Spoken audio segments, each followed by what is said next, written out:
끝까지 판다. 끝판토론 스픽스와 광주 전남 스픽스가 함께합니다. 노영희 변호사 그리고 최요한 평론가와 함께하겠습니다. 안녕하십니까? 네, 안녕하세요. 반갑습니다. 우리 최용환 평론가는 지난번에 저희 그 방송 여기서 같이 하면서 나 왜 인사를 안 시켜줬냐라고 서운한 그 내색을 하셔서 아이고. 오늘 우리 시청자 여러분께 인사하시죠. 네. 아, 미치겠다. 예, 스픽스를 사랑해주신 4천만 국민 여러분 반갑습니다. 시사평론가 최요한입니다. 스픽스에 나오게 된 거 영광이고요. 우리 노영희 변호사 그리고 권대희 본부장이랑 같이 방송하게 된 거 영광입니다. 앞으로 열심히 하겠습니다. 많이 사랑해 주십시오. 감사합니다. 아니, 최요한을 모르는 사람들이 별로 없을 것 있나요? 같은데. 아니, 많죠. 왜 그래? 왜 저렇게 겸손하게 누구 먹이나? 그리고 대한민국 인구가 언제 4천만이 됐나요? 언제적 4천만인가요? 그러니까 우리 5천만인데. 네, 그렇습니다. 입이 그리고 붙었어. 게다가 아, 참. 최요한 평론가가 뭐라고 했냐면요. 여기 네. 방송 들어오기 전에 네. 누님. 제가 이제 우리 동접이나 조회수를 걱정을 하니까 누님 걱정 마세요. 저는 이쪽 분야에 저의 고정 팬들이 있습니다. 아, 나만 믿으라. 아, 그래서 제가 묻어가는 걸로. 네. 네. 저도 좀 묻어가고 싶습니다. 일단 저희 그 스픽스가 92만을 또 훌쩍 넘었어요. 이제 100만을 해서 점점 가고 있는데 여러분 덕분이고, 우리 또 오늘 노영희 변호사 그리고 우리 최요한 평론가께서 또 그 구독자 100만을 향해 갔는데 아마 또 일조하시리라 믿습니다. 자, 지난주에 최상병 특검법 관련해서 국회 그 여야 간의 공방 계속 됐었죠. 지난 4일 같은 경우에 국회 문턱을 또다시 넘긴 했는데 윤석열 대통령의 거부권 또한 오늘 20일 행사될 것으로 보고 있어서 참 갈 길이 쉬워 보이지는 않습니다. 이 거부권의 말로는 도대체 어떻게 될 것인지 현안 분석하고 또 전망도 좀 해보도록 하겠습니다. 일단 두 분, 예. 지난주 국회 공방을 좀 지켜보면서 가장 기억에 남는 말 또는 장면 어떤 게 있었을까요? 네. 먼저. 네. 저는 주진우 의원이 역시 일병, 이병, 삼병, 병장 이렇게 이야기하는 것에 뜨아했습니다. 뭐 군대를 안 갔다 오면 모를 수 있죠. 아니죠. 군대를 갔다 오다 아는 거 아닙니까? 네. 근데 팩트 어쨌든 체크. 이병, 일병, 상병, 병장입니다. 주진우 의원님 잘하시기 근데 안 바랍니다. 갔다 와서 그래. 그렇게 봐주나? 근데 이거는 진짜 우스갯소리, 뭐 모르는 사람은 그건 모른다고 할 수 있겠는데 그거보다 더 심각한 것은 최수근 상병을 장비 손괴에 비교한 겁니다. 맞습니다. 아니 어떻게, 그러니까 이건 상식의 문제고 공감대의 문제예요. 이게 사람이 이 사람을 어떻게 대해야 되는지, 그리고 우리 젊은 그 병사들이 정말 청춘을 바쳐서 나라를 지키는데 헌신을 하고 있는데 이거를 그저 장비 손상과 비슷하게 이렇게 비유를 한다면 누가 나라를 위해서 헌신하겠습니까? 이거는 주진우 의원이 특별히 따로 사과를 해야 되는 부분이다. 이게 가장 눈에 들어왔습니다. 네. 우리 노영희 변호사는 어떤 게 가장 기억에 남았습니까? 저는 안 그래도 주진우 의원이 거기다 대고 장비 얘기를 하길래 네. 나는 왜 관우 유비 장비 얘기가 거기서 갑자기 왜 나오지? 사실 참 그렇게 생각했어요. 설마하니? 왜냐하면 그쵸? 설마 사람은 네. 그 최상병이 사망을 했는데, 응? 그 최상병이 사망을 했는데 장비 손상으로 비교를 한다는 게 사실 말이 안 되잖아요.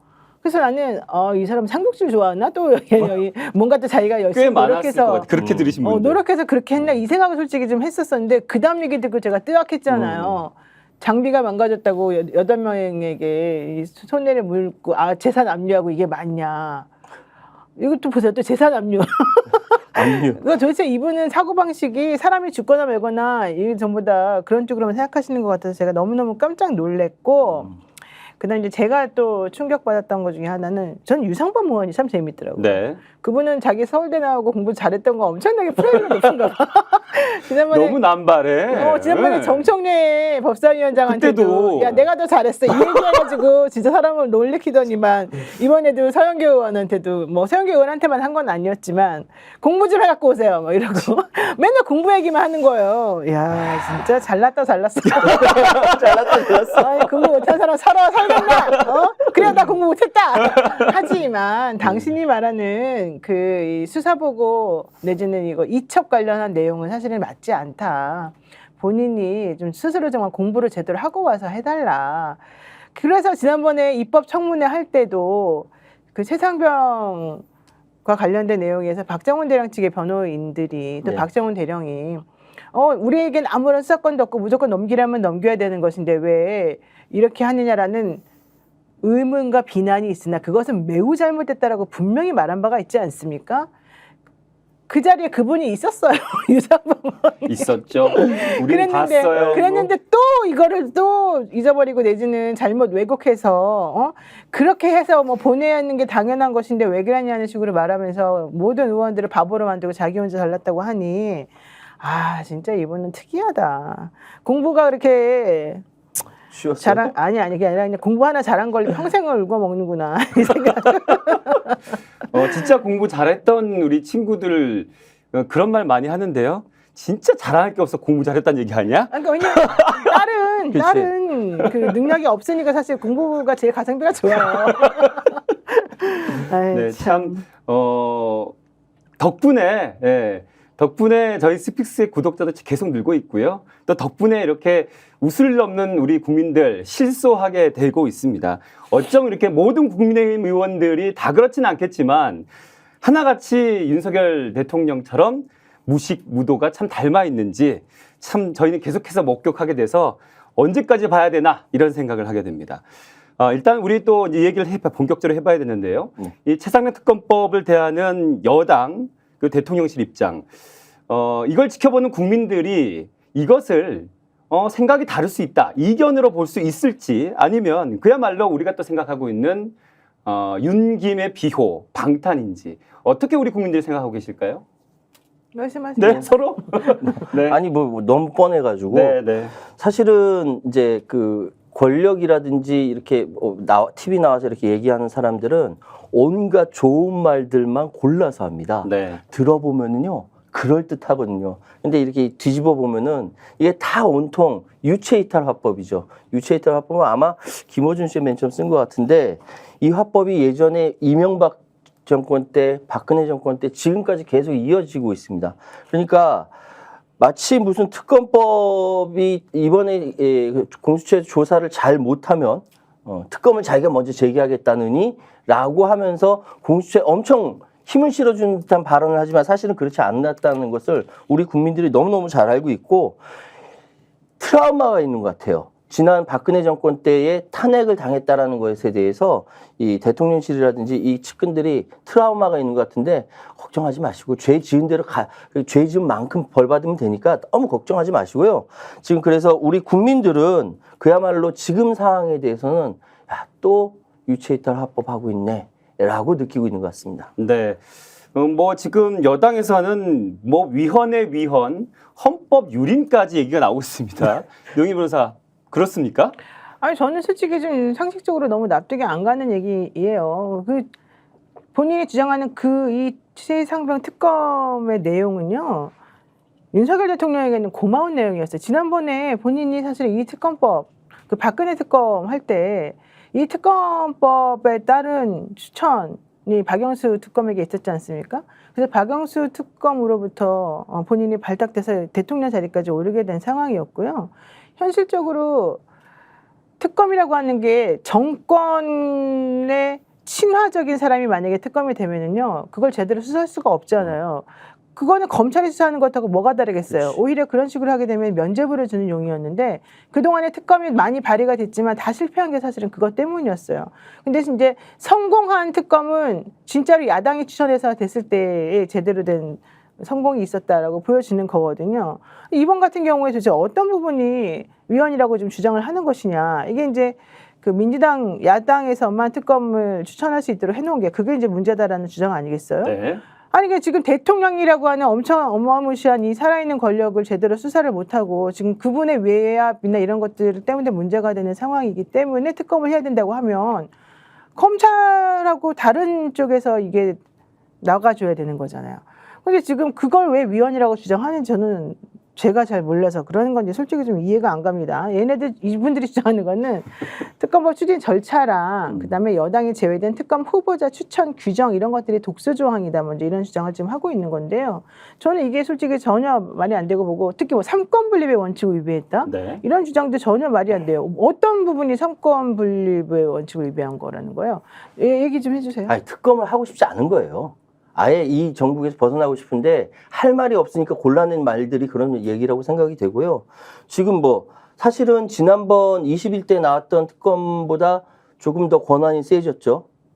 범위가 더 확대됐다라고 이야기를 합니다. 네. 그러니까 박종원 전 해병대 수사단장 같은 경우 현재 항명죄에 대한 군사법원의 재판이 진행 중이지만 특검이 관련 사항을 넘겨받아서 이 부분에 대해서 공소를 유지 또는 취소할지 판단하게 하는 내용이 담겼다라고 해요. 네. 지금 상황은. 네. 그리고 이전에 대한변협 추천권 아예 제외하고 민주당과 다른 비교섭 단체에서 추천하는 걸로 돼 있고 여기에 대해서 또 이야기하는 것이 뭐 최순실 특검과 비교해가지고 네. 뭐 이러저러한 이야기를 하잖아요.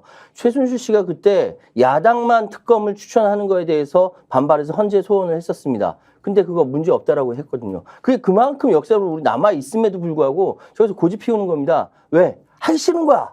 계속 밀리는 거야. 끌려가는 거야. 싫은 거야. 이게 바로 그거예요. 노영희 변호사, 우리 뭐 국민이 다 기억하고 있지만 최순실 특검 때 비교를 할 게 됩니까? 지금 이 상황이? 아니 그러니까 최순실 특검 때하고 비교를 해도 사실은 이 지금 현재 대통령실이나 이쪽에서 주장하는 게 많이 안 해도 맞고, 더하잖아요. 예. 네. 그다음에 그때하고 비교해봤을 때 특별히 뭐가 다른지를 잘 모르겠어요. 그때는 그게 옳았고 지금은 옳지 않다. 왜? 대상이 오로지 자기냐 최순실이냐 자기냐 박근혜냐 이게 바뀌었다는 것밖에 없는 거잖아요. 근데 그걸 가지고서 지금 아니다라고 주장하는 것 자체가 현실적으로 좀 말이 안 맞는 것이고 전 여기서 이 조국혁신당도 조금 태도를 좀 잘 했으면 좋겠어요. 왜냐하면 또 제가 뭐 말하면 마치 그들 비난한다고 오해한 사람인데 비난하는 게 아니고요. 조국혁신당은 이제 자꾸 이거 가지고 정쟁을 삼으니 네. 우리가 비교섭 단체, 그러니까 지금 현재 민주당 안으로 나온 게 민주당에서 내세우는 특검 추천, 그다음에 네. 비교섭 단체에서 내세우는 특검, 그렇죠. 이 중에서 한 명 골라라는 게 네. 이제 핵심이잖아요. 네. 그러니까 자꾸 그거 가지고 시끄럽게 하면 안 되니까 조국혁신당에서는 일종의 협상안으로 네. 우리 그러면은 특검 추천안은 포기할 테니 너가 여당하고 야당하고 알아서 잘 해봐라 이제 이거였어요. 민주당하고 네. 국민의힘이. 네. 근데 현실적으로 그렇게 따지면 안 되는 게 그래가지고 결과적으로 그 만약에 여당하고 야당하고가 하나씩 해가지고 특검을 추천한다고 합시다. 그럼 대통령이 누구를 선택하겠습니까? 그거 보나마나 여당이지 않습니까? 현실적으로 그렇게 되면 이게 이 특검이 제대로 된 기능을 하겠습니까? 그럴 거면 뭐 하려고 특검에 그냥 검찰한테 맡겨서 그대로 그냥 니네 잘했어. 우리는 괜찮아. 뭐 이런 얘기나 듣는 게 맞는 거죠. 그러니까 이 조국혁신당의 이 얘기는 뭐 본인들 입장에서는 양보한 것일 수 있고 좋은 것일 수 있습니다만은 내가 봤을 때는 이거는 오히려 일을 망치는 그런 상황이 돼버릴 수가 있기 때문에 저는 매우 옳지 않다라고 지금 생각을 하고요. 네. 문제는 이렇게 하고 나니까 민주당 내부에서도 국민의힘 또 이렇게 할 텐데 또 대통령도 안 받아들일 텐데 또 제의 해봤자 결과적으로 8명 9명 모자라가지고 안 될 텐데 우리가 좀 양보해서 이걸 받아볼까? 또 이런 얘기까지 나온단 말이에요. 그러니까 아이고. 그런 빌미를 주는 것 자체가 문제라고 저는 생각을 해요. 아니, 국민들이 이런 판을 만들어주고 이런 상황을 그 총선을 통해 가지고 다 이게 짜줬는데 민주당 의원들 뭐가 그렇게 두렵습니까? 국민만 믿고 가십시오. 스픽스가 응원할게요, 제발 좀. 네? 갑자기. 응원 하나마나 이렇게 생각하는 거 아니에요 지금? 아니 못 그런데 믿는 거잖아 지금. 지금 뭐 응원은 하죠. 네. 국민과 함께 응원은 하는데 우리 국민들의 우려를 우리가 지금 불식시켜야 된단 말이죠. 네. 그게 바로 21대 봤던 모습 아니겠습니까? 그렇죠. 뭐 재표결을 하지만 결국 폐기되고 이런 수순이 될까봐 지금 우려하는 부분인데 그렇게 좀 지금 현재 22대 지금 국회에서 민주당에서 지금 하고 있는 어떤 지금 순서들이 21대와 뭐 물론 좀 다르지만 좀 더 확실한 뭔가는 해야 되지 않느냐고 말씀하시는 거 아니겠습니까? 네, 우리 뭘 더 해야 됩니까? 지금 사실은 지난 공천을 통해 가지고 불순물들을 이렇게 표현 좀 그렇다.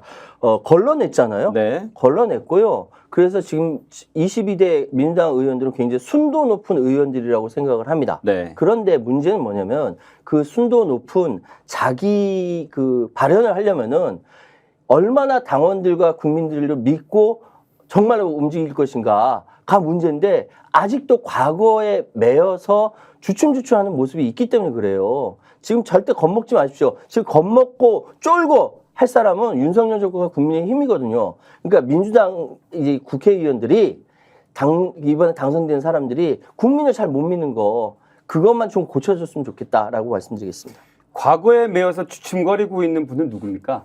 그걸 이름을 얘기해. 모르는 거 아니에요? 얘기 안 할래. 네. 괜히 욕먹을까봐. 아니, 그분들이 지금 당신과 괴리된다고 말씀할 수 있지 않습니까? 그러니까 제가 네. 저번에 이제 국회의장 선출에게 있어서 당원들의 의지와 무관하게 찍었던 사람들 있지 않습니까? 네. 그 사람들에게 이야기하는 거예요. 네. 저 한 명은 알아요. 누군지. 나도 네. 같이 밥 먹고 그래서 아는데 지금 보시면 뜨끔하시겠네요. 뜨끔하죠. 네. 예. 네. 그래서 사실 당원들을 믿는다는 거, 국민들을 믿는다는 게 사실 쉽지 않습니다. 예. 이게 국회의원 딱 되고 보름 딱 지났는데 벌써 기득권이 되어 있는 모습을 보거든요. 네. 그러니까 그런 것들 다 내려놓고 과거와 다르다. 새로운 역사, 사상 초유의 일을 만들어간다는 생각을 좀 하셨으면 좋겠습니다. 국민들은 아마 지금 22대 전국 이렇게 흘러갈지 아셨을 것 같아요. 사실 뭐 어렵지 않은 예측이고 또 어떻게 나올지 알고 있었기 때문인데요. 네. 그러면 민주당과 범야권이 공세가 지금 적정 수준인가 좀 따져볼 필요가 있습니다. 노 변호사님 할 말 많으실 것 같아요. 아니 저는 민주당이 지금 이렇게 하는 거 말고 더 뭘 하겠어요. 할 게 더 없다? 왜냐하면 민주당은 사실은 총선에서 선택을 받았어요. 왜? 우리가 윤석열 대통령의 잘못된 행동들에 대해서 이렇게 세게 나가겠습니다. 21대에서 너무 점잖게 힘없이 아무것도 못하고 이렇게 된 것에 대해서 미안하게 생각했습니다. 반성을 그때 했고 대통령이 더 이상 전횡을 휘두르면서 국민을 유린하지 않도록 우리가 하겠습니다라고 하는 말을 했고 그래서 이번에 많은 분들이 그렇게 뽑아준 거지 않습니까? 네. 그러면 그에 걸맞는 행동을 하는 것이 맞죠. 사실은 21대 때 마지막으로 이 최상병 특검을 통과시키게 하고 싶었습니다만은 결국 그 인원수를 가지고도 못 해냈잖아요. 200석이 안 돼서. 그래서 그때 다짐했던 게 뭐예요? 우리 22에 들어가면 제일 먼저 이거부터 통과시키겠다. 그리고 김건희 특검법 관련해서 다 순차적으로 하겠다라고 했어요. 그래서 그걸 하기 위해서 어쨌든 그래도 불구하고 200명이 안 됐기 때문에 마음대로 할 수는 없으니 네. 일단 최상병 특검 관련해가지고 입법 청문회 열어서 사람들에게 다 알리고 그동안에 나왔던 여러 가지 거짓말들이 무엇인지 확인을 해주고 또 실질적으로 그때 무슨 일이 벌어졌는지에 대해서 우리들에게 정리를 해주고 네. 그리고 그와 관련해서 문제점이 무엇인지 이런 것들을 다 국회의원들끼리 다 확인을 했고요. 국민들에게 많은 부분들에 대해서 설명을 해주었습니다. 그리고 국민의힘 사람들이나 다른 야당에게도 이 특검이 왜 유지가 되고 통과가 돼야 되는지에 대해서 그만큼 설명하고 설득을 했지 않습니까? 네. 그러고 난 다음에 지금 탄핵 얘기까지 나오고 탄핵에 대한 국민의 여론이 벌써 100만 명이 넘고 110만 120만까지 넘었잖아요. 네, 네. 그렇게 많이 된 걸 보면은 국민들하고 민주당하고 똑같이 생각하고 있다는 거잖아요. 그러면은 여기서 민주당이 우리 이 정도 했으니까 됐어. 우리 그냥 쟤네랑 좀 점잖게 하자. 이러고 가만히 있어야 되겠습니까? 당연히 여기서 계속해서 끝까지 밀어붙여서 이 특검법만은 통과를 시켜야죠. 그리고 더 중요한 거 대통령이 어차피 제2요구권 행사할 거 뻔히 알았잖아요. 네. 거부권 행사한다고 그동안 말했었고 더 웃긴 거는 그럼에도 불구하고 그들은 이제 논리를 만들어내서 경북경찰청이 7월 10일경에 수사 발표할 테니까 그거 보고 하자 이러니까 지금 끌어낸 거잖아요. 네. 게다가 안철수 의원도 지금 특검법의 통과를 찬성을 했단 말이에요. 네, 네. 이런 걸 보더라도 민주당은 하겠다고 말한 걸 약속을 차근차근 지키고 있는 중이니까 저는 뭐 쌀때기는 역풍 얘기 좀 그만 좀 하고 제발 불지도 않는 역풍 얘기를 해가지고 맨날 자기네 도망 다닐 생각만 하고 있고 언제 역풍 분 적이 있어요 도대체가? 안 해가지고 그냥 봄바람이 태풍으로 변해버렸지 생각을 한번 해봐요. 그래서 사람들이 양심이라는 게 좀 있으면 역풍 얘기 안 해야 되는데 이 비겁한 몇 명의 또 사람들이 또 네. 그 역풍 얘기하면서 마치 그게 합리적인 얘기인 것처럼 한단 말이죠. 네. 그럼 역풍 얘기 안 하면 우리가 되게 무식해 보인다는 얘기잖아요. 그렇지 않아요. 그러니까 지금 할 수 있는 걸 하고 하겠다고 말한 걸 약속을 지키면 되는 것이고 상식적이고 합리적인 수준에서 그들이 잘못한 게 있으면 이게 단죄받는다는 걸 보여주는 거. 저는 그게 지금 할 일이다라고 보고 지금 잘하고 있다 생각합니다. 마지막 잘하고 칭찬으로 끝났는데요. 비판으로 가는 줄 알았는데 마지막에 칭찬으로 딱 마무리를. 민주당 잘하는 거예요 지금 현재. 이거보다 더 이상 어떻게 하겠어요. 우리가 200명이 안 되는데. 조금만 더 이렇게 잘하고 있는데 채찍질을 하자면은 지금 아파요. 하지 마요. 좋으라고. 네. 수도 없이 많이 벌어지고 있는 시민사회단체의 활동에 민주당이 같이 결합했으면 좋겠어요. 예전에 박근혜 탄핵 관련돼서 시작됐던 모습을 보면은 맨 처음 몇만 명으로 시작해 2만 명, 3만 명 일반 시민단체로부터 시작을 해서 정말 상상하지 못할 정도로 쫙 늘어나 234만 명까지 됐지 않습니까? 그거 제도권 야당에서 결합하니까 그렇게 되는 거예요. 지금 제도권 야당에서 결합을 하면은 보수들도 다 따라올 수밖에 없어요. 왜? 윤석열이 징글징글하기 싫거든. 그러니까 그것까지 같이 싸우도록 합시다. 아니 그리고 윤 대통령 지지율 이번에 금요일 날 나온 여론조사 보면 26% 나왔어요. 네. 그 20%가 난리를 도대체 쳐도. 몇 달 내내 계속되고 있잖아요. 그걸 보면 모르겠습니까? 그냥 윤 대통령에 대해서 정말 어쩔 수 없이 고정적으로 지지하는 사람 빼놓고는 전부 다 마음이 돌아섰다는 얘기고 그렇게 최상병 특검에 대해서 본인들이 외압 행사하지 않고 잘했다면 문제가 없다면 그냥 받아들이면 되잖아요. 글쎄 말이야. 받아들여가지고 자기네들이 원하는 방향으로 결론이 나오면 되잖아요. 음. 뭐 우리가 그거를 뭐 조작을 하겠습니까? 뭘 어쩌겠습니까? 그러면 받아들이면 되는데 왜 그렇게 두려워하죠? 이해가 안 가는 거죠. 자, 민주당은 잘하고 있다. 그리고 조금 더 잘했으면 좋겠다. 이렇게 또 얘기가 나왔는데 사실은 좀 전에 말씀 중에 우리 노 변호사님 또 조회수 엄청 나는 짤 쇼츠가 나올 것 같아요. 짤데기 없는 역풍 소리 그만해. 아 너무 지긋지긋해졌어 진짜.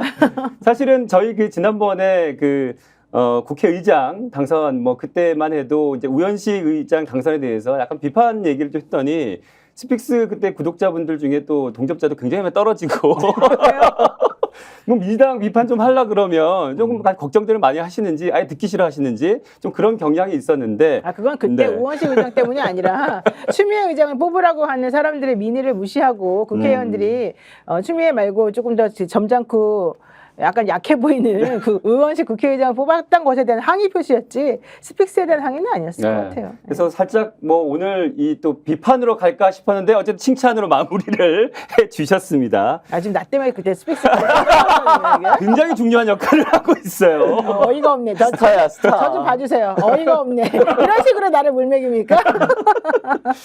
자, 지금 치상경 특검법 관련해서 민주당에서의 공세 지금 어떤 잘하고 있다. 좀 더 힘을 냈으면 좋겠다는 얘기와 함께 조금 더 얘기를 나누고 싶은 건 이것이 최종적으로 우리가 원하는 길로 가기 위해서는 국힘에서도 양심의 소리가 나와야 된다. 그게 있거든요. 뭐 안철수 의원 뭐 찬성표 유일하게 던졌는데 국힘 내에 반윤의 움직임이 포착이 된다라는 얘기 또한 들리고 있습니다. 네, 혹시 들으신 바 있으십니까? 그러니까 지금 현재 굉장히 미묘한 게 뭐냐면은 한동훈이 진짜 찐친윤에서 반윤으로 돌아섰잖아요. 요 상황이 굉장히 미묘한 거예요. 지금 7.23 전당대회가 있고 전당대회에서 지금 1대3으로 싸우고 있습니다. 한동훈이 네. 반윤으로 싸우고 있어요. 네. 근데 한동훈이 당대표가 될 걸로 저는 추정합니다. 그런데 당대표가 되면은 지금까지 국민의힘이 가지고 있는 스탠스하고 조금은 달라질 수 있다. 그러니까 예전에 박근혜 탄핵 당시에 그 소위 얘기해서 권성동이 아니라 김무성 같은 역할을 네. 만약에 한동훈이 그런 역할을 수행할 수 있지 않을까라고 추정하는 사람들이 있어요. 네.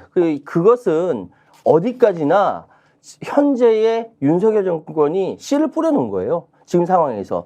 한동훈이 윤한대전 이야기 했지 않습니까? 네. 윤한대전 1차, 2차 했는데 모두 사실 4번 싸웠다라고 하는데 사실 1차, 2차는 모두 다 윤석열이랑 싸운 게 아니라 김건희랑 싸운 겁니다. 김건희랑 싸웠고 거기서 나중에 서천 화재 나왔을 때 고개 90도로 꾸벅하면서 네. 정리했는데 그 이후로 계속 벌어졌던 거예요. 좀 이따가 또 뭐 문자 얘기도 하겠지만 네. 이 상황에서 한동훈이 당대표가 된다? 이건 굉장히 미묘한 전국의 파급력이 미칠 수 있다는 이야기가 여의도 참새들 사이에 굉장히 많습니다. 네. 노영희 변호사께서는 보수 안에서 반윤의 움직임 얘기 들어보신 적 있으시죠? 한동훈 라인으로 줄 서는 사람들 그렇죠. 얘기를 사실 들었는데요. 네. 제가 확인을 해보니까 한동훈 라인으로 줄 서 있는 의원이 30명이다 그랬어요. 근데 원희룡 의원이 등장하면서 원희룡 라인으로 줄 서는 사람이 70명이다. 이렇게 되면 좀 애매해지죠. 네. 그럼에도 불구하고 한동훈 비대위원장이 이번에 문자 논란 얘기하면서 네. 또 조금 약간 수세에 몰리는 상황이 맞아요. 지금 됐어요. 네. 그러니까 이건 전부 다 한동훈을 죽이고 원희룡을 당대표 시키려고 하는 용산의 저는 작전이라고 생각을 하는데 그렇게 따지게 되면은 한동훈 라인으로 줄 서려고 했던 반윤 세력들이 좀 드러내놓고 뭔가 하기가 좀 곤란해질 가능성이 조금 있어요. 그런데 네. 안철수 의원 같은 경우는 사실 인기가 없거든요. 그 네. 당내에서. 네. 그러니까 지난번에 그렇게 다선 의원인데도 불구하고 위원장도 못 되고 그러지 않았습니까? 그렇지만 소신 발언은 어쨌든 했고 소신적인 행동을 보였죠. 네. 그리고 이게 재의결하더라도 나는 소신껏 또 역시 찬성표 던지겠다는 말을 했죠. 네. 그러니까 국민의힘에서 너 나가. 넌 도대체 누구 편이야? 이렇게 나오는 거잖아요. 네. 여기 보면은 김재석 같은 사람이 이제 가장 간당간당한 사람이에요. 김재석 그전에는 한동훈은 아니 나는 괜찮은 것 같으니 나는 여기 난 찬성표 던지겠어. 내지는 특검 해야 될 것 같아. 이렇게 말을 하다가 네. 이번에 그 필리버스터 하고 통과시키고 할 때 야, 내가 원래는 찬성표 던지려고 했는데 필리버스터 하는 모습을 보니 아, 이거 마음이 갑자기 바뀌어가지고 이거 반대표를 던지게 되었어. 이제 이렇게 나온 거거든요. 네, 네. 그러니까 지금 국민의힘 의원들이 저는 다 김재섭 의원과 같은 마음들이 좀 많을 거라고 생각해요. 그래서 조금 애매하긴 합니다만 힘을 더 내십시오. 힘을 내십시오. 스픽스를 믿으시고 네, 저를 다시 봐주세요. 누구에게 스픽스를 믿으시고 여러분. 국민의힘 많은 의원들에게 스픽스 믿으면 쫓겨나겠지만 차라리 그게 나. 왜냐하면 대통령은 3년이면 없어지고 네. 본인은 4년이 임기가 그치, 있는 거잖아요. 그치. 머리를 잘 써야 되고 시대의 흐름을 잘 봐야 됩니다. 여러분들 잘 생각해봐요. 하늘에 내리는 것도 물론 국회의원의 운이지만 네, 네. 그걸 운을 만드는 것도 본인인데 남들이 모두 다 예스라고 할 때 나 아니요 그 말 할 줄 알아야 된다는 거잖아요. 네. 한번 잘 생각해보세요. 네. 근데 그 안철수 의원 같은 경우는 그 얘기 할 줄 알았어요. 지금 맨 처음 일단 그 찬성한다고 했어요. 찬성했어요. 네. 그런데 재의결하게 되면은 그래도 자기 찬성한다라고 이야기했다가 12분 전에 네. 12분 전에. 보도가 들어오기를 며칠 전 12분 며칠 전 전에 12분 전. 예, 네. 며칠 전 12분 전에 네. 보도가 들어오기를 아닐 수 있다라고 이제 입장 변화가 있다라는 보도까지 있었습니다. 그러니까 그분이 맨날 이래서 이래서 안 되는 할 거. 거면 끝까지 가야지. 그러니까. 지난번에도 괜히 뭐 손가락을 뭐 자르네 어쩌네 하더니 자르지도 않고 한 명은 갑자기 지지해버렸잖아요. 그때 네. 토론회하고 난 다음에 맞아요. 그 이후에 또 지금 쇼츠 나오겠네요. 아니 그 이후에 본인 손가락 자른다 안 손가락 자른다. 어떻게 아니 그 이후에 본인이 얼마나 그 당내에서 입지가 이상해졌어요. 사람은 그러면 안 되고 정치인은 한번 소신을 다 가졌으면 끝까지 가야 돼. 손가락이 잘리더라도. 근데 손가락 잘릴까 아플 것 같은데 괜히 마음을 떠나서 바꾸고 이랬다 저랬다. 그럼 누가 그분을 소신 있게 보겠어요. 그러면 안 된다고요. 아유 정말. 우리 방송 보시는 분들이 저희를 늘 응원하지만은 않습니다. 스피스가 네. 그게 문제예요. 맨날 응원하는 사람들이 있어야지 힘이 나서 계속 끝까지 하지.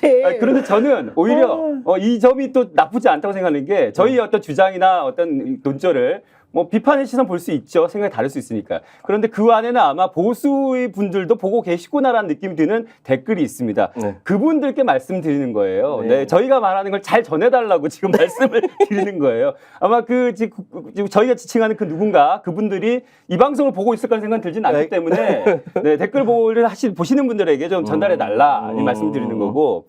야 자기 욕 안 먹는다. 이렇게 무책임하게 말한다. 뭐가 또 우리 욕하라고 지금 그러는 거 아니에요 지금? 그러지 나름 마. 지혜롭게 나름 지혜롭게 아 사회자가 진짜 이렇게 여러분 점점 이렇게 수세에 몰리고 있는 또. 자, 그러면 이런 얘기가 나왔을 때는 결국 국힘안에서 지금 차기 당권 주자 때문에 1대3 싸우고 있는데 또 아까도 얘기 너무 나왔지만 좋아하고 있어. 문자 그러니까 김건희 여사 총선 전에 한동훈 비대위원장에게 보낸 그 문자 때문에 또 지금 수세에 한동훈 차기 당권이 몰리고 있어요. 그런데 보수에서는 또 이걸 우려하는 거에 뭐냐면 그만 좀 또 안에서 싸워라. 니들끼리 그만 싸워라. 이러고 있단 말이에요. 근데 지금 그 문자가 쉽게 끝날 얘기가 아닌 것 같은데요, 논란이? 지금 상황은 그러니까 이전에 익십이라고 얘기하죠. 익십이라고 네, 얘기죠. 읽었는데 그러니까 뭐 했다. 이 논쟁을 좀 이렇게 우리 스픽스 시청자들에게 말씀드려야 될 것 같아. 그러니까 김건희 명품백을 받은 상황에 대해서 네. 김건희 씨가 한동훈 비대위원장 시절에 문자로 보냈다는 것이죠. 굉장히 장중하게, 정중하게 1월 19일 날.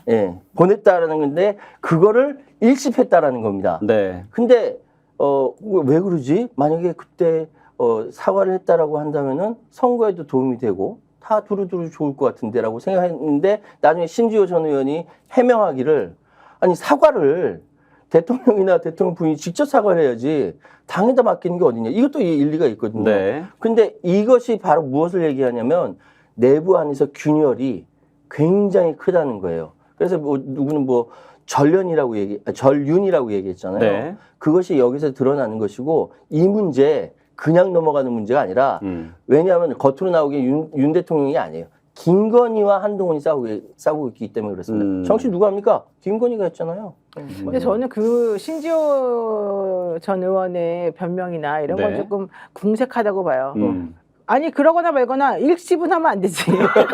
말을 해줘야지. 잘 읽었습니다라든가 그치. 심사숙고하겠습니다라든가 사실 무응답이 제일 기분 나쁘죠. 의논하겠습니다. 뭐 이렇게 대답을 해야지. 우리 그럼 카톡 하지 마. 그걸 네. 일십해놓고 인지 와서 뭐 그때 당내 여론이 안 좋았다, 뭐 그때 그거 하면 안 된다는 사람들이 있었다, 다른 어떤 의원이 아 무슨 사과냐 이런 말 했다, 그런 것 때문에 우리가 고민하다가 이렇게 된 거다. 이게 말이 돼요? 대통령 부인에게? 아니 여사님이라고 안 붙인다고 우리 혼나는 이 마당에 대통령 부인인 그 여사님이 감히 문자를 5번이나 보냈다는데 그거를 다 일십을 많이도 해버려요? 보냈네. 말이 안 되는 거잖아. 게다가 내용을 잘 들으면 얼마나 정중한지. 맞아요. 이게 이제 조금 요약해가지고 좀 추격한 거 읽어주시죠. 읽어드릴게요. 네. 이게 그 CBS 한판 승부에 나오는 김규환 논설위원, 이분이 이제 이 회사 잘렸어요. 지금 네. 이제 외부인이 됐는데 그것까지 알려주시고. 나랑 친하니까 나랑 친해요. 이 사람이 옛날에 오렌지족이었어요. 그래서 또 집이 부잣집이어서 TMI를. 아니 내가 다 너무 아는 많은데 말해주고 싶지만 야, 대단하다. 내가 나중에 그건 그렇고. 따로 네. 말해줄게요. 네. 어쨌든 이 사람이 정리해 놓은 내용이 이거예요. 한동훈 위원장님, 최근 저의 문제를 무리를 일으켜 부담을 드려 송구합니다. 송구합니다. 봐봐, 대통령 부인이 송구합니다. 송구. 네. 게다가 무리를 일으켜, 그다음에 몇 번이나 국민들께 사과를 하려고 했지만 대통령 후보 시절 사과를 했다가 오히려 지지율이 떨어진 기억이 있어 망설였습니다. 그럼에도 불구하고 당에서 필요하다면 대국민 사과를 포함해 어떤 처분도 받아들이겠습니다. 와, 어떤 처분도 받아들이겠습니다. 사과를 하려면 하고 다 한 것도 요청하시면 더한 것도 요청하시면 따르겠습니다. 한 위원장님 뜻대로 따르겠으니 검토해 주시기 바랍니다. 이렇게 이야. 공손하게 이렇게 보냈는데 일십을 해?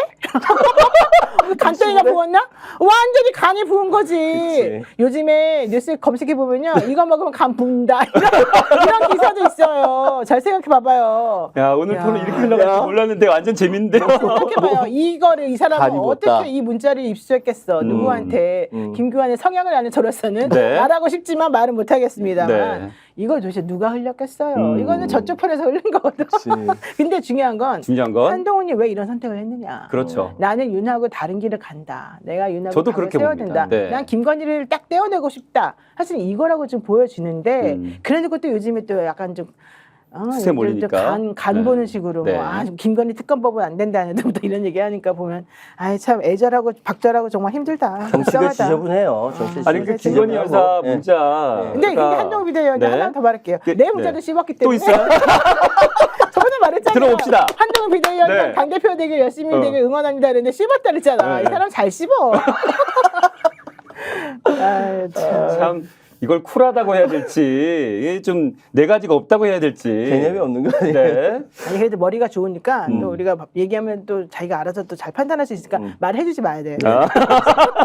근데 네. 지금 한동훈으로서는 지금 자기 자신의 정치적 운명이 걸려 있는 앞으로의 이제 며칠이잖아요. 네. 7.3 전당대회까지. 네. 근데 지금 전체 다 1대3으로 자기가 싸우고 있고 사실 그 윤상현 의원 별로 표가 없기 때문에 윤상현 빼더라도 1대2로 싸우고 있지 않습니까? 그럼에도 불구하고 저는 한동훈이 현재의 선택을 할 수밖에 없다. 이거는 그 예를 들어서 100에서 지지율이 40%밖에 나오지 않아도 한동훈이 이깁니다. 나머지 60%를 나머지 후보들 갈라먹기 때문에 네. 이길 수밖에 없는 구조이긴 한데 그럼에도 불구하고 한동훈이 나중에 당대표가 됐을 때 자기의 길을 윤과 차별화돼서 가기 위해서는 최대한 득표율을 높여야 되거든요. 그 사항이 이런 이제 그 문자라든지 이런 것들 때문에 걸림돌이 될 수 있기 때문에 주춤주춤하는 것 같아요.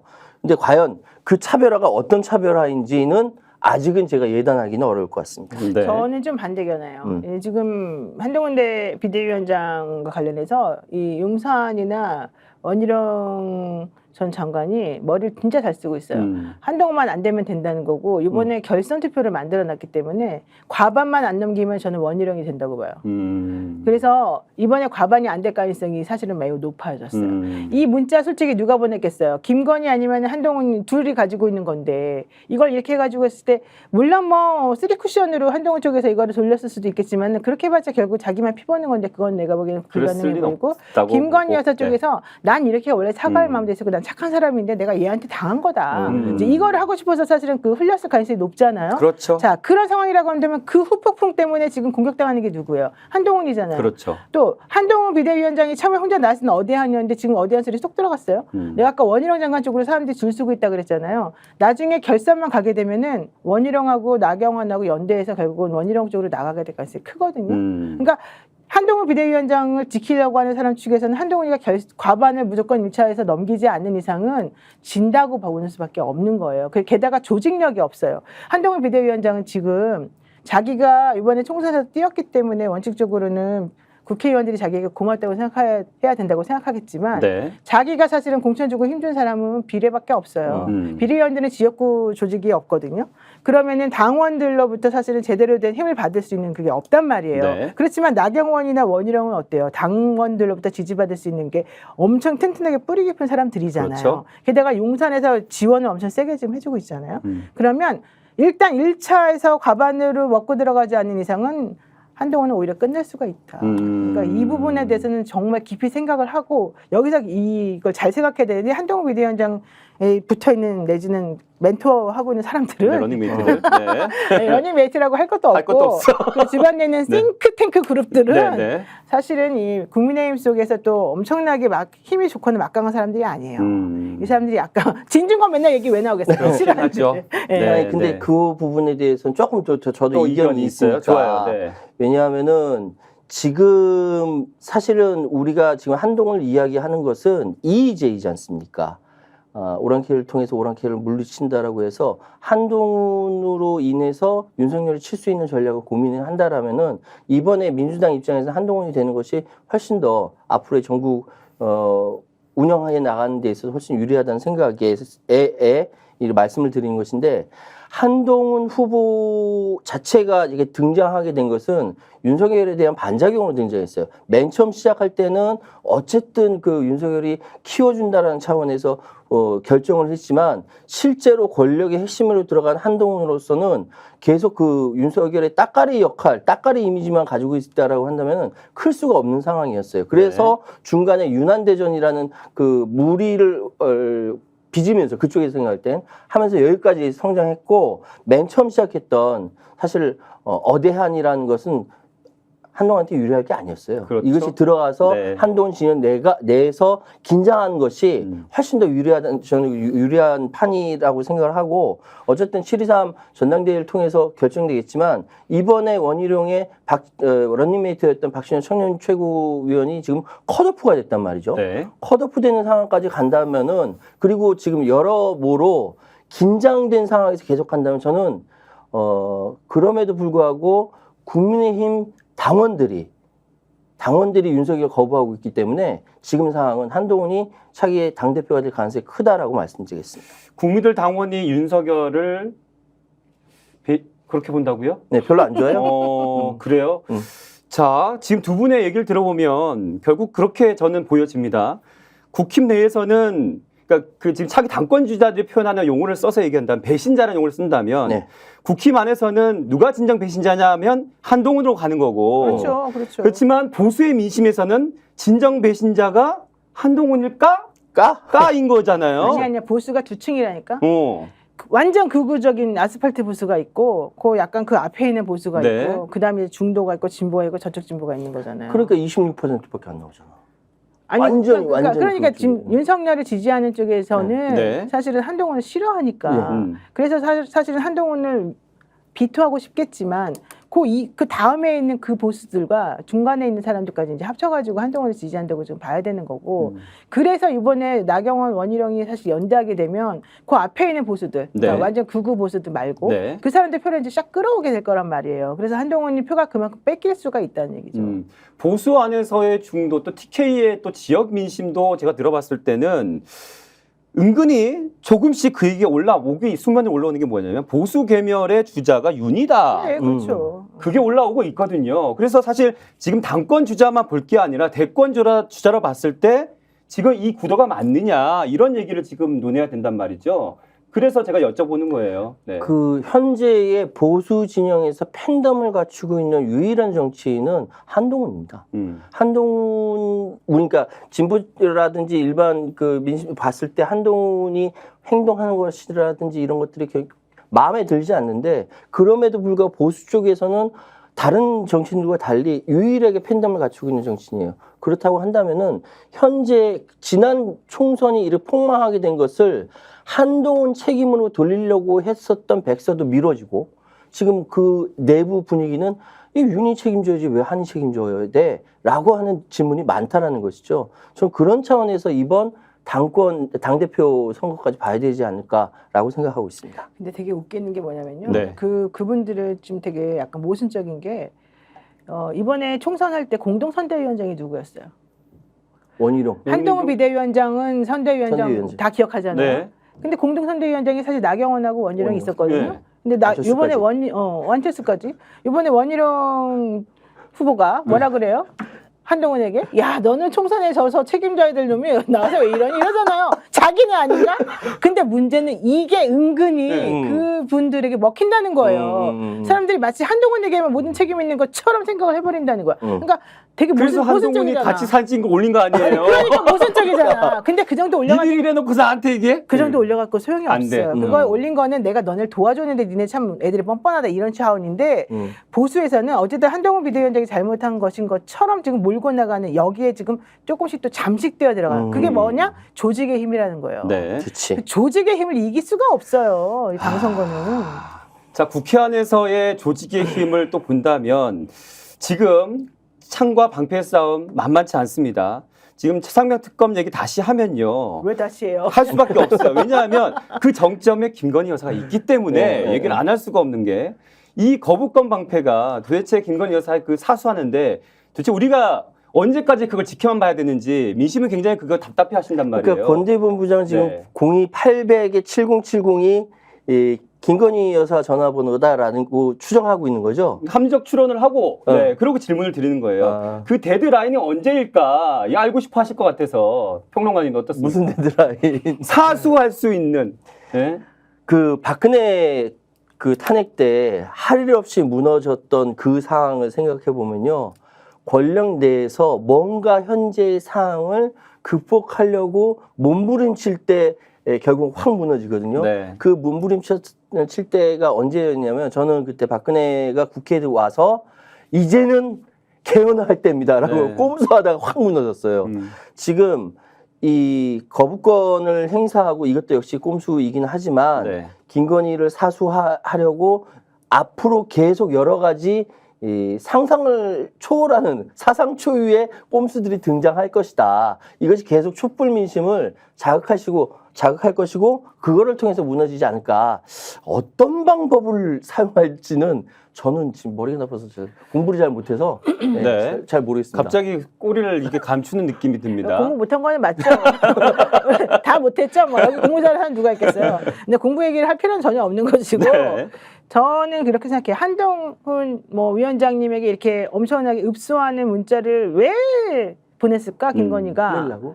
엄청 후달렸다는 얘기고 이걸로 무너질 수 있다는 본인의 공황적인 위기감? 심리적인 네. 상황을 그때 난 보여줬다고 생각하거든요. 물론 총선을 앞두고 이제 이렇게 하지 않으면 우리가 큰일 날 수 있겠다는 생각 때문에 했겠지만은 사람들이 문자 읽고 왜 일십했냐 이것만 신경 쓸 게 아니라 이렇게 보낸 김건희의 심리 상황을 우리가 분석을 해봐야 돼요. 그럼 일단 1월 달에 이걸 보냈다는 거잖아요. 1월 네. 19일 날. 이 상태 때 엄청나게 무너졌어요. 그리고 그 다음에 우리가 총선할 때까지 사람들이 전부 다 김건희가 안 보인다. 김건희가 몸이 엄청나게 아프다더라, 빠졌다더라. 뭐 등등 뭐. 큰일 났다더라. 네. 뭐 약 먹는다더라. 네. 별별 얘기 다 나왔잖아요. 그리고 난 다음에 총선이 끝나고서 이재명 대표에게 만나자고 손 내밀고 뭐 식사도 같이 하고 뭐도 하자 이러니까지 막 나오고 엄청나게 저자세로 나갔잖아요. 그러다가 대통령이 끝까지 버티면서 아무도 안 물러나고 총리도 그냥 살아있고 여기까지 오니까 또 조금 괜찮아지는 것처럼 나왔죠. 네. 이게 지금 기복이 이렇게 있는 거예요. 이렇게 맞아요. 쭉 내려갔다가 네. 쭉 이제 조금 네, 네. 이렇게 V자로 내려갔다가 이제 이렇게 평탄하게 좀 꺾이는 중인데 네. 여기서의 하나의 핵심은 최상병 특검이다. 음. 그 특검 거부권 행사를 7월 20일 날 정도 이제 할 거고 19일 할 것 같으면 19일 날이 1주년 기념이잖아요. 네, 그렇죠. 그럼 그 전에 7월 10일 정도에 경북경찰청에서 수사가 결과가 나와. 사람들이 그거를 못 받아들일 가능성이 매우 높아요. 거기에 대해서 분노가 지금 있는데 대통령이 거부권 행사해서 막 불을 끼얹었잖아요. 기름을. 네. 그 여기에다가 이제 다시 이제 제2 요구가 있고 7월 23일 그 중간에 뭐가 있어요. 당대표 선거가 있잖아요. 요 일련의 흐름들에서 저는 8월 정도가 되면은 이제 이게 완벽하게 폭발하는 그런 계기가 될 수 있다. 이렇게 8월 정도. 네. 지금 120만의 탄핵이 지금 청원이 모이고 있습니다. 지금 김건희 여사의 어떤 지금 여당에서 대통령실에서 사수하려고 하는 그 데드라인 또한 윤석열 대통령의 탄핵과 거의 시점이 맞물리지 않겠는가. 7월 20일이에요. 네. 그러니까 탄핵 서명 여러분들 기억하십시오. 탄핵 서명의 마지막 날은 7월 20일까지입니다. 그러니까 7월 19일까지 열심히 하시고 민주당 빨리 서버 증설해 주시고 해주세요. 네. 혹시 그러면 마무리하는 차원에서 다음 주 주목하는 현안 어떤 것들 좀 보고 계신지 우리 평론가님부터. 네. 저는 간단하게. 지금 그 계속적으로 100만이 넘어가는 게 120만이 되고 있는 현재의 윤석열 탄핵 이 부분이 민주당에서 과연 입법청문회로 직접 갈 수 있었는지 네. 이 부분이 굉장히 파워풀하다는 생각이 들거든요. 입법청문회에 들어간다는 것은 그야말로 국민들 여론을 한 곳으로 확 모을 수 있는 힘이기 때문에 저는 이 부분에 주목을 하고 있습니다. 네. 노변선생님께서는. 네, 저는 물론 저 탄핵 국면도 계속 봐야 되고 탄핵 서명도 네. 그다음에 또 하나는 아까 말한 대로 경북경찰청의 이 수사 결과 발표 봐야 되고요. 그다음에 이제 또 하나 변수가 생긴 거는 검사 탄핵을 민주당에서 얘기를 하고 났더니 지금 검사들이 일제히 반발하고 나섰잖아요. 그렇죠. 이완석 검찰총장 되게 열받아가지고 이제 막 뭐라 하고 이재명 수사했던 사람들 전부 다 나 보복하는 거냐 막 이제 이런 얘기 나오잖아요. 네. 이러면서 검사들이 또 이제 총 공격을 하기 시작할 거고 그쪽에 동조하는 언론들이 또 마치 그게 엄청난 검사들의 모든 사람들의 뜻인 것이냐 또 막 이슈몰이를 하겠죠. 예, 그리고 난 다음에 더 중요한 게 있습니다. 그 MBC 옛날에 그 사장이었다가 이번에 방통위원장 후보 된 사람. 네. 그 사람이 또 이제 활약을 할 타임이 왔어요. 할 게 많습니다. 네. 아, 너무 많아 이슈가. 네. 하여튼 덕분에 구독자는 쭉쭉 올라갈 거라 믿습니다. 자, 오늘 급한 토론은 뭐 이런 정도로 마무리하면 될 것 같습니다. 뭐 윤석열 대통령 여러분 측에서는 거부권의 그 어떤 말로 라는 주제로 좀 얘기 나눴는데 시기를 우리 평론가들께서는 한 8월 정도로 보신다고 하니까요. 머지 않았네요. 자, 오늘 뭐 길지 않은 시간이었는데 그래도 집중해서 좀 함께 해주셔서 감사드리고 또 두 분과 함께 인사 나누면서 마무리하겠습니다. 시청해주신 여러분 고맙습니다. 아니 왜 아직도 3년간 같은 통신사 인터넷 계속 쓰고 계세요? 인터넷 가입 시 47만 원. 고민은 그만. 지금까지 이런 인터넷 가입 업체는 없었다. 현재까지 940억 이상 상품을 지급한 여기 서경석의 인터넷 비교원이 있습니다. 유심 변경 시에 추가 혜택이 주어집니다. 물론 이 모든 게 설치 당일 지급됩니다. 인터넷 비교원 통해 인터넷 가입하고 지인에게 홍보해주세요. 본인 추천을 통해 가입한다면 5만 원이 추가로 지급됩니다. 인터넷 비교원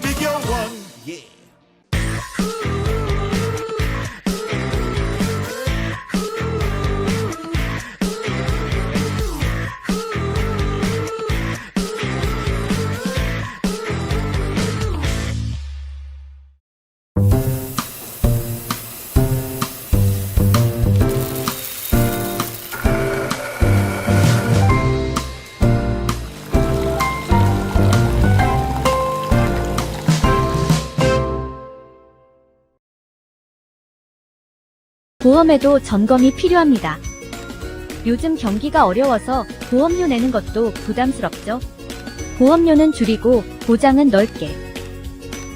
건강보험도 자동차 보험도 나에게 맞춤 보장. 믿을 수 있는 보험 전문가들. 믿을 수 있다 더 착한 보험. 본 광고는 손해보험 광고 심의 기준을 준수하였으며 유효기간은 심의 결과 통보일로부터 1년입니다. 구독 빠르게 가 스픽스 좋아요.